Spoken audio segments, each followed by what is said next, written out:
Apa kabar semuanya? Masih semangat kan?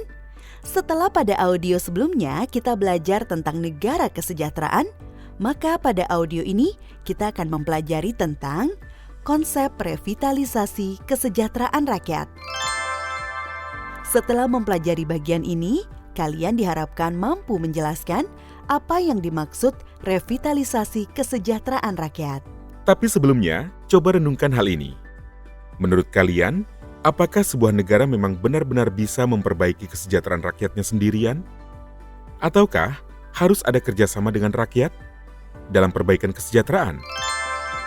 Sebelum kita membahas lebih jauh tentang revitalisasi kesejahteraan rakyat, kita akan mendengarkan dulu arti revitalisasi menurut KBBI.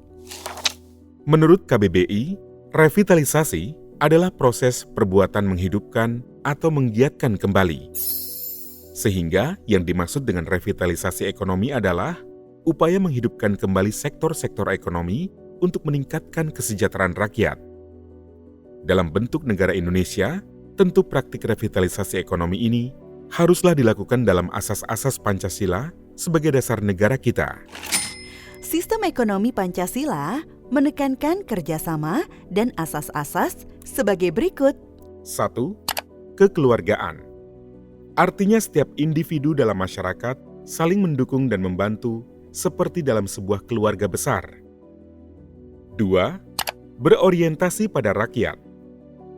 Menunjukkan bahwa tujuan utama dari sistem ekonomi ini adalah kesejahteraan rakyat, bukan keuntungan segelintir orang. 3. Berdasarkan pada prinsip moral ketuhanan serta kemanusiaan yang adil dan beradab. Artinya, ekonomi Pancasila memastikan bahwa setiap tindakan ekonomi didasari oleh nilai-nilai moral dan keadilan untuk semua orang. Prinsip gotong royong menjadi pilar utama untuk mewujudkan asas-asas yang telah disebutkan tadi. Karena hanya dengan gotong royong, semua komponen masyarakat akan bekerja bersama untuk mencapai kesejahteraan yang adil dan merata sesuai dengan asas-asas tersebut. Setelah kalian memahami maksud dari revitalisasi ekonomi, maka berikut ini adalah poin-poin penting dari revitalisasi ekonomi dalam pemenuhan asas-asas Pancasila. 1. Dengan mendirikan koperasi yang menempatkan setiap anggotanya setara dalam pengambilan keputusan. Mendirikan koperasi adalah salah satu cara untuk meningkatkan kesejahteraan anggotanya. Untuk mencapai tujuan ini, maka koperasi harus dijalankan secara profesional dengan akuntabilitas dan pengawasan yang baik. 2.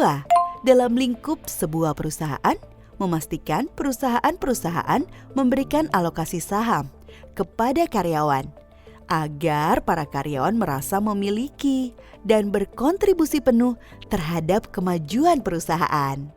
3. Masih dalam sebuah perusahaan, gaji harus diberikan sesuai standar yang adil dan terdapat jaminan sosial untuk karyawan, sehingga hak dan kewajiban karyawan serta pengusaha dihormati bersama.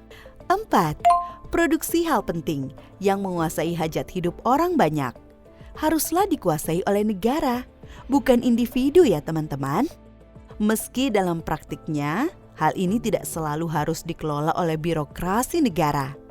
Misalnya, perusahaan listrik negara atau PLN menguasai penyediaan listrik bagi seluruh masyarakat Indonesia.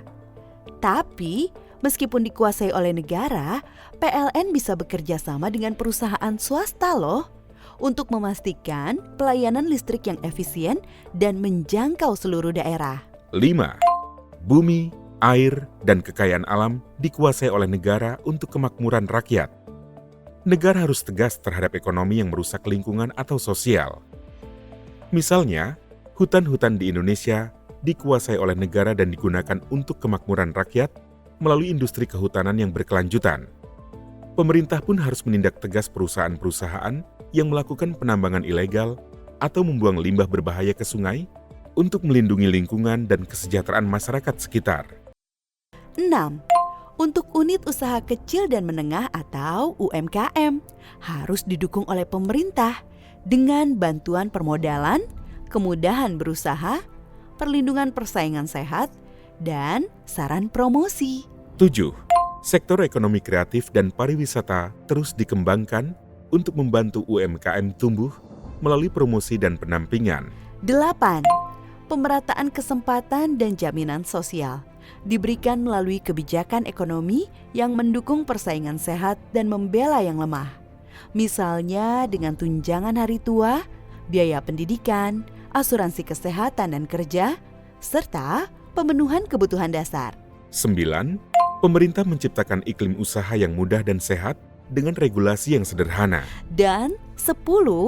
Kemudahan akses modal diberikan kepada rakyat yang belum sejahtera, teman-teman. Kenapa? Agar dapat berwirausaha dan mandiri untuk mencukupi kebutuhan hidupnya. Ke-10 hal yang tadi telah disebutkan adalah poin-poin penting dari revitalisasi ekonomi. Masih ingat kan semuanya? Tentu masih dong. Poin-poin itu adalah, catat ya. Pendirian koperasi. Memastikan kebijakan perusahaan harus berpihak pada karyawan.